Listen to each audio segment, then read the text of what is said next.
Karena ini antara onta managa bikin kisru. Karena budaya Indonesia mau Batak, mau Sunda, mau Jawa, mau Aceh, ini rukun dari zaman jauh beribu tahun lalu. Justru dengan bacaannya Bung Karno, wahai jadilah kau Islam, jangan jadi orang Arab. Wahai kau Kristen, jadilah orang Kristen, jangan jadi orang Yahudi. Wahai kau Hindu, jadilah orang Hindu, jangan jadi orang India.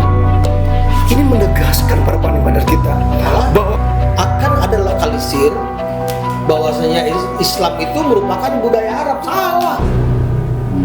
Itu yang rusak. Jadi jangan samakan budaya dengan tata cara kehidupan adat istiadat. Ya. Seperti itu kalau menurut saya. Artinya Ada sahabat Nabi nyampe di situ gitu. Saya datangnya, saya lihat situsnya, saya banyak ngobrol. Mohon maaf ya, menurut informasi yang saya dapat bukan. jadi kapur barus untuk balsemumi itu dari kampungnya. Oh iya. Jadi Fir'aun itu sudah impor kapur barus dari Sumatera Utara. Jadi ini dari Sunda. Gitu kan, ya kalau yang kita lihat kan konten-konten dia kan, artinya mencoba untuk membangkitkan bagaimana budaya-budaya lokal itu, kearifan lokalnya, bukan mengentalkan oh saya ini orang yang paling ini, suku ini gitu. Kalau itu pun salah, kalau larinya ke fanatisme daerah.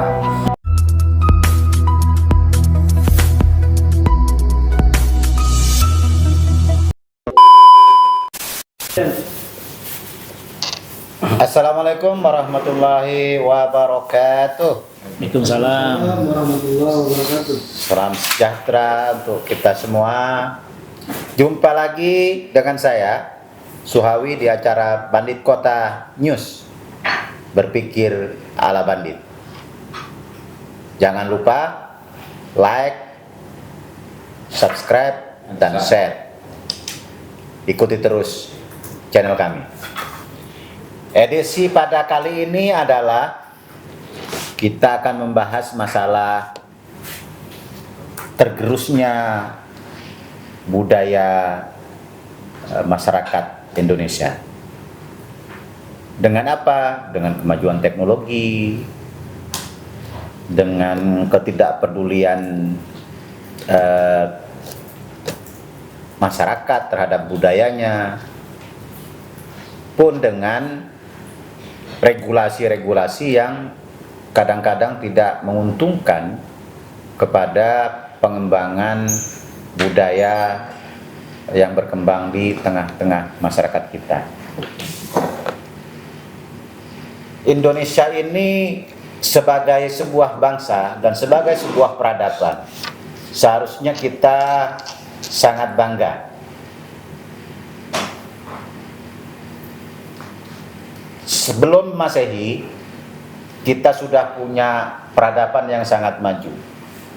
Banyak kerajaan-kerajaan seperti Kutai Kartanegara misalnya, dan beberapa kerajaan-kerajaan yang ada di Nusantara ini sudah berdiri tegak dan kokoh.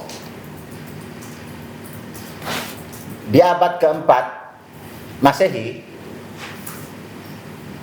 di Indonesia ini sudah ada kerajaan Mataram, yang salah satu produknya adalah Candi Borobudur yang sangat megah itu. Waktu itu di Timur Tengah sana barangkali masih tinggal di tenda-tenda. Masuk kemudian di abad 900 sampai dengan 1300, banyak sekali kerajaan-kerajaan besar bermunculan, pun termasuk dengan kerajaan Islam. Artinya, Indonesia sebagai sebuah peradaban sangat kaya dengan nilai-nilai luhur. Dan bukan itu saja. Peradaban kita yang sangat maju ini, jauh saat Amerika Serikat masih terjadi pembelahan, segregasi antara kelompok etnis Kaukasia dengan Negro pada tahun 1960-an, Indonesia sudah mencantumkan soal prinsip-prinsip hak asasi manusia dalam konstitusinya. Dan kalau mau ditarik mundur lagi, Majapahit sudah sangat menghormati keberagaman itu. Tapi apa yang terjadi sekarang? Dan dan apa yang dialami oleh generasi muda kita. Sudahkah kita menghargai nilai-nilai luhur bangsa kita ini? Atau nilai-nilai luhur yang diajarkan oleh para pendahulu kita? Hadir bersama saya ada Bung Dedi Jaya, Siap. ada Bung Aderi Sitompul, ada Bung Niko Negraha, Salam. ada Bung Jim Lomin Sihombi. Horas. Wah, kan budaya kan? Ya. Kita akan membahas itu semua. Dan kebetulan kita juga walaupun tidak menjadi pelaku secara total, tapi kita juga mengamati apa yang hilang dari bangsa ini. Bung Dedi, silakan. Iya. Iya, bicara budaya memang agak luas ya. Cuman ketika kita bicara budaya Indonesia, ini kan harus kita definisikan juga dari tahun berapa. Kan gitu ya. Indonesia itu suka tidak suka lahir pada proklamasi. Kan Sebagai negara. sebagai negara. Nah, kemudian bicara tadi yang disebutkan budaya leluhur kita, itu kan bicara lokal, kearifan lokal, Local wisdom ya. local wisdom. Misalnya budaya kayak saya dari Sunda, kayak gitu ya. Nah itu kemudian berkumpullah yang namanya di Indonesia. Nah ini semua terdegradasi itu, kita kan akar kita kan memang apa ya, akar pasar kalau saya menilainya. Bangsa kita itu bangsa pasar. Coba lihat dari mulai masuknya bangsa-bangsa luar ke kita, otomatis diadopsi. Ada akulturasi kan antara lokal sama budaya inian, kan? Entah masuknya Hindu, entah masuknya Muslim, masuknya Kristen, kan membawa budaya-budaya gitu. Akhirnya bercampur kan gitu kan. Bercampur. Nah, ini yang harus dipetakan dulu. Mana sih yang benar-benar orisinal gitu kan. Ketika budaya luhur kan, kemudian dirumuskanlah itu seolah-olah, atau katakanlah kita anggap bahwa rumusan itu ada di namanya Pancasila. Budaya itu akhirnya dengan memeras sehingga menjadi 5 butir itu. Nah, kemudian sekarang kan menarik ketika generasi di bawah kita atau di atas kita lah ya, artinya berhadapan dengan sebuah teknologi kan. Nah, mereka akhirnya berasumsinya hari ini kan budaya-budaya maya, budaya yang hanya di gadget, itulah, sehingga kita pun kan tidak bisa memberikan contoh yang baik bagi misalnya anak-anak kita atau kawan-kawan yang lebih muda dari kita, karena kita pun sudah tidak menerapkan itu. Mana yang sebenarnya budaya luhur kita? Kan gitu kan? Semua kan sudah bercampur aduk. Gitu. Yang asing, yang mungkin pada saat zaman-zaman dulu mana ada. Ketika kita orang-orang itu berbicara dengan orang tua, kita berani menatap matanya.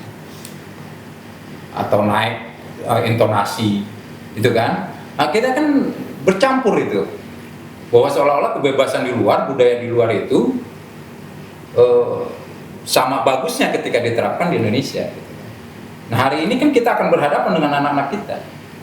Ketika yang usia 3 tahun, 4 tahun itu sudah mainnya sudah gadget gitu kan, sudah YouTube, sudah ini mereka dilihat, apalagi misalnya tidak dikontrol kan, mereka belajarnya budaya asing.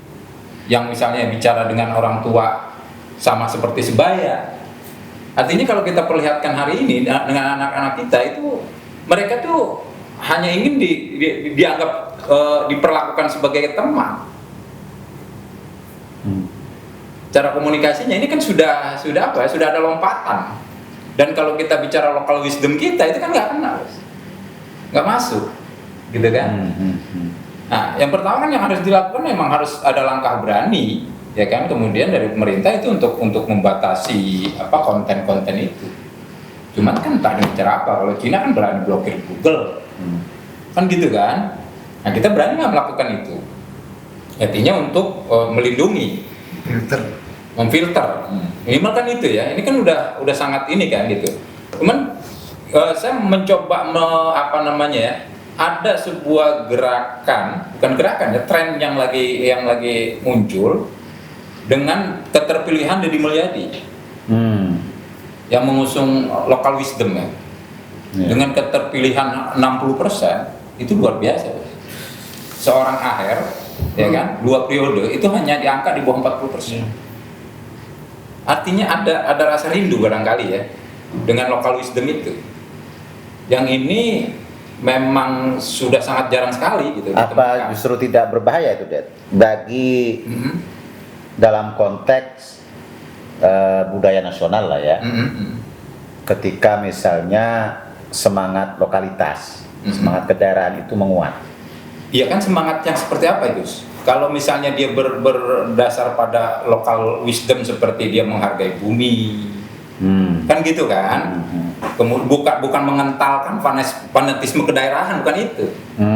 Kan gitu kan? Yang kalau yang kita lihat kan konten-konten dia kan, artinya mencoba untuk membangkitkan bagaimana budaya-budaya lokal itu. Kearifan lokalnya, bukan mengentalkan oh saya ini orang yang paling ini suku ini gitu. Kalau itu pun salah kalau larinya ke fanatisme daerah. Cuman kan harus hidup gitu loh. Benar kata si Deddy Mulyadi, yang paling kehilangan akar itu bahasa ke Jawa Barat, Bos. Budaya, karena hampir pasar, Pak.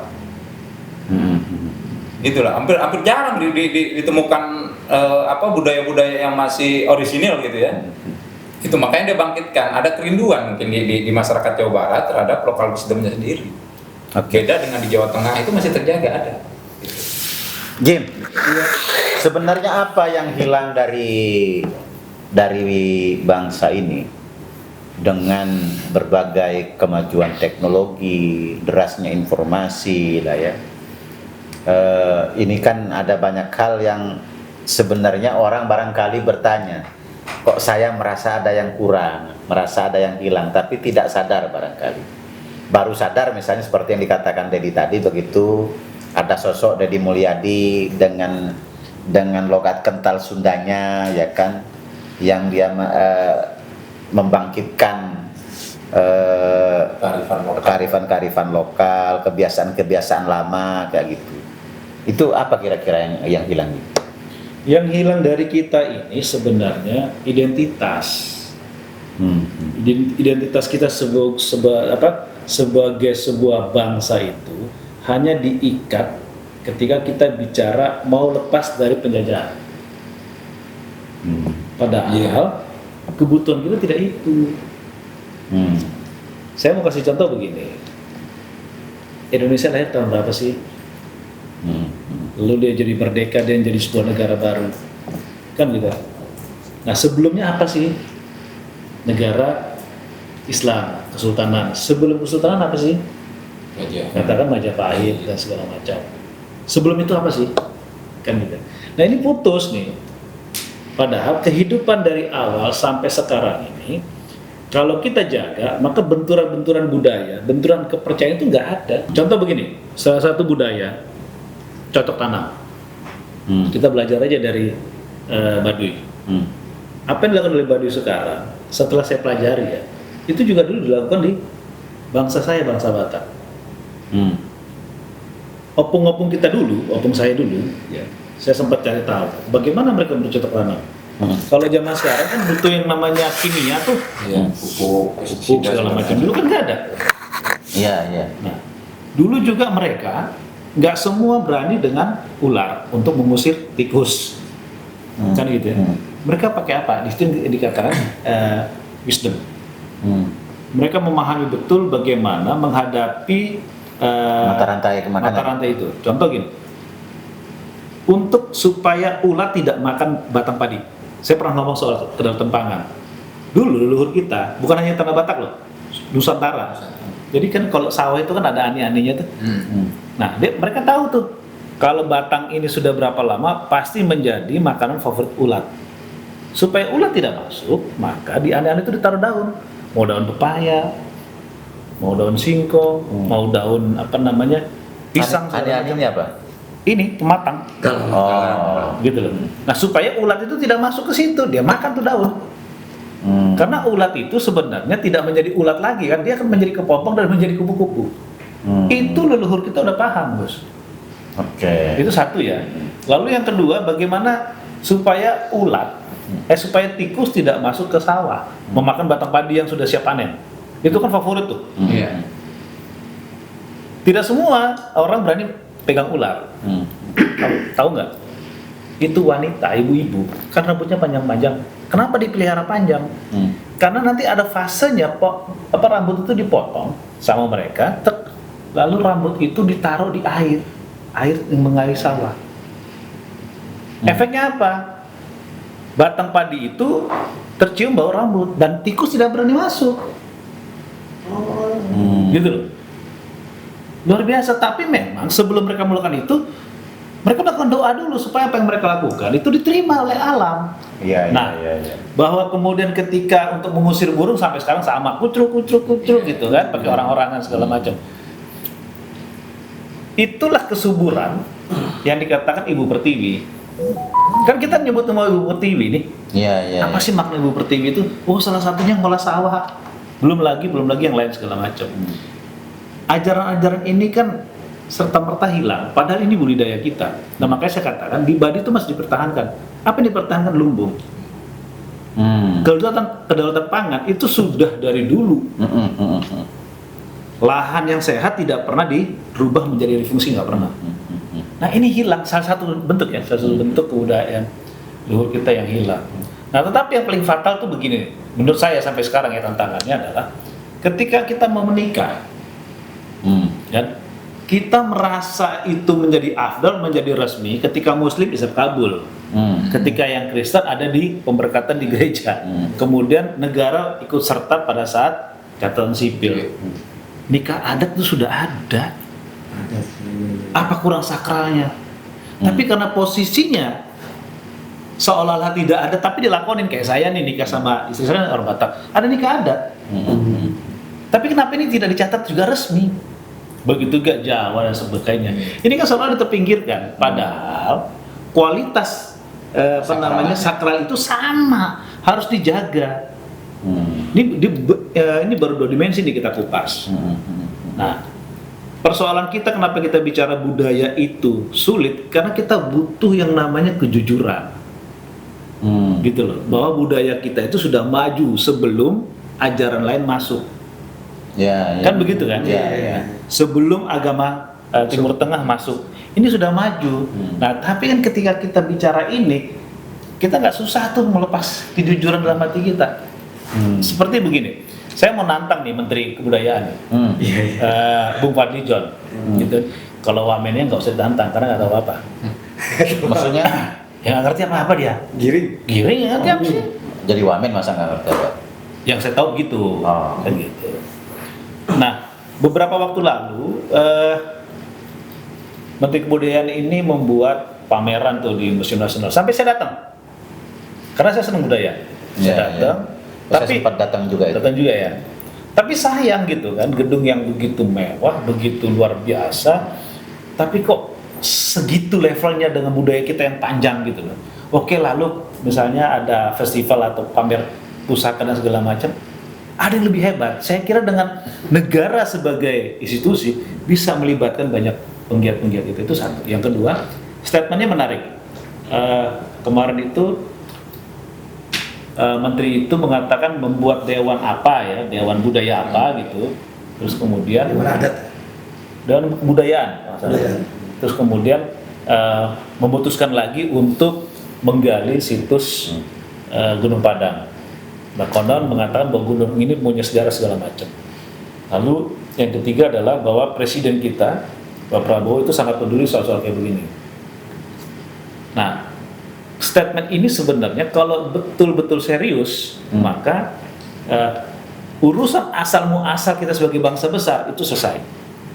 Saya yakin kalau kerja itu dikerjakan sistematis, siapa kita sebenarnya, anak bangsa apa kita sebenarnya di dunia ini, bisa dikupas begitu komprehensif, kita akan bangga menjadi sebuah bangsa.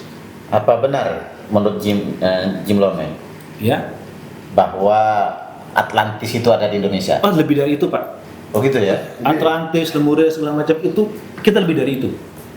Menurut pemahaman saya ya, dan seperjalanan hidup saya, kita lebih dari itu. Cuma kan persoalannya adalah ketika orang-orang yang paham semacam ini bicara, tuduhannya itu yang nggak enak, gitu. Ya, ya. Dituduh kita menyembah inilah, menyembah itu. Padahal kita ini mau mempelajari sejarah kita. Bangsa yang besar itu kan bangsa yang tahu siapa dirinya. Ya, ya, ya. Contoh ya, satu contoh lagi nih. Presiden yang lalu tuh tiba-tiba datang ke kampung saya di Barus, gitu ya. Terus beliau mendeklarasikan bahwa Barus itu adalah titik nol penyebaran Islam di Nusantara. Saya ke sana, saya lihat ornamen segala macam. Saya bilang ini orang kok begini ya. Kalau kita bicara agama, tentu ornamen yang diciptakan di sana itu ya, kalau Muslim mungkin masjid, museumnya dan segala macam ya, sebagian napak tilas. Di sana enggak. Saya datang ke sana, monumen yang dia buat itu gambarnya bumi, bos. Ya saya mau mengatakan, ngapain sih lu bergelap-gelap dalam terang? Sampai saya selidiki betul nggak sih konon ada sahabat Nabi nyampe di situ gitu. Saya datangnya, saya lihat situsnya, saya banyak ngobrol. Mohon maaf ya, menurut informasi yang saya dapat bukan. Jadi kapur Barus untuk balsem mumi itu dari kampungnya Imran ini. Jadi Fir'aun itu sudah impor kapur Barus dari Sumatera Utara. Dedi ini dari Sunda. Di kepala Bung Dedi ini bicara Sunda, Jawa Barat, betul nggak? Betul ya. Tapi kalau kita bicara sebelum es cair, bicara Sunda, Sebelum Helosina. Sendalen. berarti Sundalen. Bagaimana meluruskan? Tapi bukan Sunda Empire toh. Bukan. Maksud gini, bagaimana meluruskan teman-teman Sunda, Jawa ini, ya, bahwa bicara Sunda itu bukan Jawa Barat. Bicara Sunda itu ya kepulauan besar. Sundalen. Kalau saya sebagai orang Batak bicara Sundalen, lalu kemudian diiyakan dengan teman-teman Sunda, diiyakan sama teman-teman Jawa, selesai kita. Nggak ada urusan lo orang Sunda, orang Batak, orang Jawa Timur kan. Kita ini adalah bangsa Sunda. Sundalen itu. Sundalen itu. Jadi benar kata Rangga itu. Kenapa? Oh, enggak. Kalau si Rangga itu bicara Sundanya kan Sunda kecil. Saya bicara ini adalah benua Sunda, gitu loh. Ya kan? Tadi kan Pak Suhaib bilang soal kapur Barus, kan gitu ya. Barus itu dulu tercatat di 3 negara, 3 benua, sorry. Pertama itu di Timur Tengah, di Mesir, itu namanya Panfur, dia pakai F. Di Cina tercatat namanya Pancur, pakai C. Kemudian datang itu Marco Polo dan kawan-kawan, dia lihat ada perdagangan besar di situ, ada peninggalannya, dia bilang Pansu, pakai S. Tapi hari ini saya bicara ke Jokowi ya, dia mengatakan bahwa tempat itu titik nol Islam. Padahal itu pusat perdagangan. Bayangin, kita kan kehilangan akar itu, kehilangan akar di zaman Indonesia, tidak diceritakan dengan baik. Terlalu lama kita dijajah nih, Jin. Kita nggak pernah dijajah, Pak. Terus ya benar. Tapi kita mau dijajah. Beda ya? Menjajahkan diri. Iya. Iya. Literasi kita lebih nyaman ketika kita bicara tentang sejarah Tiongkok, sejarah Eropa, segala macam, Timur Tengah gitu kan. Padahal kubilaikan pun kalah kita. Bayangin, Mongol aja pengen masuk ke sini. Jadi kalau kita bicara budaya ya sangat panjang. Ya. Tapi harus dimulai kira-kira begitu. Der, Bung Aderi ini sebagai aktivis Islam lah dua-duanya ini. Benarkah bahwa budaya kita ini terdegradasi dengan budaya Arab? Oke. Kalau itu kita harus pahami dulu ya mengenai apa sih artikulasi dari budaya. Nah, budaya itu adalah cara hidup secara keseluruhan. Nah, sementara yang disebutkan dengan tadi tata cara keagamaan itu bukan budaya, tetapi termasuk dalam adat istiadat. Itu dia, adat istiadat. Nah, adat istiadat ini apa kita ininya? Kita berpikir adat istiadat ini adalah tata kelakuan yang sudah dipersiapkan dalam kehidupan tertentu dengan aturan main. Sama seperti Islam. Bukan budaya Arab, tapi tata cara kehidupan dengan ornamen Islamannya yang diatur oleh Al-Quran dan hadis. Itu kalau menurut saya. Nah, sementara sekarang itu gonjang-ganjing disebutkan seolah-olah yang paling luar biasa itu keturunan Nabi lah, keturunan Arab lah. Akhirnya terbentur. Ada Kiai Nusantara lah, ada Habib lah. Benturan-benturan ini kan luar biasa. Sementara kalau kita runut sebenarnya, Islam itu hadirnya itu dibawa oleh siapa? Oleh pedagang. Salah satunya. Bukan oleh kiai. Seperti yang bilang kiai, bukan dibawa oleh Arab khusus, enggak. Jadi yang terjadi benturan sekarang ini seolah-olah akan ada lokalisir bahwasanya Islam itu merupakan budaya Arab. Salah. Itu yang rusak. Jadi jangan samakan budaya dengan tata cara kehidupan adat istiadat. Ya. Seperti itu kalau menurut saya. Artinya orang Indonesia pun kadang-kadang tidak bisa membedakan mana budaya Arab, mana Islam. Iya. Oke. Itu. Kok? Ya. Bagaimana menurut Bung Diko ini seharusnya, karena Indonesia ini kan mayoritasnya orang Islam, bagaimana harus mensikapi budaya yang barangkali bertolak belakang dengan dalam tanda kutip pemahaman Islam, sehingga misalnya hal-hal tertentu dilihat misalnya sebagai sesuatu yang bersifat syirik, ya kan, atau bahkan barangkali cenderung ya dianggap berbeda sedikit, keluar dari syariat gitu. Iya. Gimana? Ya, bagus. Kita bicara budaya, kita bicara masalah fondasi bangsa dulu. Karena kenapa pertama meletakkan kita dalam persatuan dan kesatuan nasional. Yang pertama pada sidang BPUPKI tercetus sebuah Pancasila, ya. Itu manifestasi dari seluruh nilai-nilai budaya Indonesia. Kedua, turunannya ada pasal 33 yang meliputi ruang lingkup norma-norma kehidupan, aspek bermasyarakat dan bernegara, khususnya di wilayah NKRI. Nah, jauh sebelum itu, yang itu sudah bahas sama Bung Jim Lumen, sebenarnya budaya ini tidak hanya sebatas nilai, tidak hanya sebatas ritual, tidak nilai sebatas tontonan. Nah, saya di sini menegaskan bahwa kenapa dulu sih Bung Karno mewanti-wanti sebelum wafat nation character building. Ini yang sebenarnya lebih kepada menegakkan nilai dan norma budaya Nusantara kita yang tepat.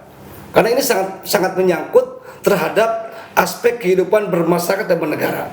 Makanya saya agak melawan ketika ada satu golongan atau klan, apalagi itu klannya impor gitu ya, entah itu bawa onta atau bawa naga, saya agak asli melawan itu.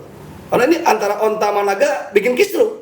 Karena budaya Indonesia, mau Batak, mau Sunda, mau Jawa, mau Aceh, ini rukun dari zaman jauh beribu tahun lalu. Justru dengan bacaannya Bung Karno, wahai jadilah kau Islam, jangan jadi orang Arab. Wahai engkau Kristen, jadilah orang Kristen, jangan jadi orang Yahudi. Wahai engkau Hindu, jadilah orang Hindu, jangan jadi orang India. Ini menegaskan para pandai kita bahwa ke depan sangat rentan nilai budaya kita terkikis. Makanya saya hari ini kemajuan teknologi, kemajuan ekonomi dan peradaban sebenarnya tidak ada kontra dengan budaya. Kalau memang kita berpegang teguh terhadap norma-norma dan nilai sendiri. Nah, yang hari ini permasalahan bangsa kita, terlepas soal kita punya efek dari dijajah selama 3 abad lebih. Nah, ini justru bagi kita adalah tantangan. Karena satu-satunya bangsa yang hidup dari berumpun-rumpun etnis dari ribuan ras, kita punya komitmen Dan saya nggak mungkin tiba-tiba itu komitmen kesadaran alamiah terjadi bangsa Indonesia ini tanpa sebelumnya terjadi ikatan itu. Kalau dalam Islam maaf tadi saya bilang, dalam Islam menempatkan ukhuwah insaniyah itu di atas ukhuwah Islamiyah dan ukhuwah watoniyah. Karena manifestasi dari adalah ukhuwah insaniyah, di mana menerapkan nilai-nilai kemanusiaan lintas agama, lintas budaya, lintas etnis. Dalam artian nilai kemanusiaan yang tertinggi lah, yang junjung tinggi. Kalau dalam bahasa Indonesia mungkin kita boleh gotong royong. Apapun siapapun dia, dari banyak untuk satu dan satu untuk orang banyak. Nah, ini yang hari ini hilang. Entah apa yang terjadi. Apakah memang para pejabat kita tidak peduli lagi dengan aspek dan norma itu karena tuntutan, ya, keserakahan, ketamakan, hingga menyampingkan nilai budaya itu. Nah, apalagi hari ini dengan lihat kelompok generasi rebahan atau milenial atau apalah itu bentuk nama-namanya, bagi saya itu justru nama-nama akronim baru itu mengkikis. Jadi saya melihat kalau hari ini kita tidak sadar dan bangkit untuk menegakkan jati diri bangsa ini yang lahir dari nilai-nilai norma budaya itu, saya khawatir Gus, ini akan terancam persatuan dan kesatuan nasional. Lu saja Gus, kacau nih budaya pop ini. Pemirsa, yang membedakan kita sebagai manusia dengan robot, AI, ChatGPT, dan entah teknologi apapun itu nanti yang akan mengisi ruang-ruang hidup kita adalah bahwa kita punya wisdom. Kita punya budaya, kita punya keluhuran budi pekerti yang itu harus kita gali sampai ke dasar. Dan ini sudah waktunya agar kita tidak kehilangan akar dan jati diri kita sebagai bangsa yang besar. Dan tentu saja agar kita tidak punah sebagai manusia karena digantikan oleh mesin-mesin yang berorientasi ekonomi dan keuntungan. Sekian Bandit Kota News, sampai ketemu lagi pada edisi berikutnya. Wassalamualaikum warahmatullahi wabarakatuh. Budaya budi pekerti.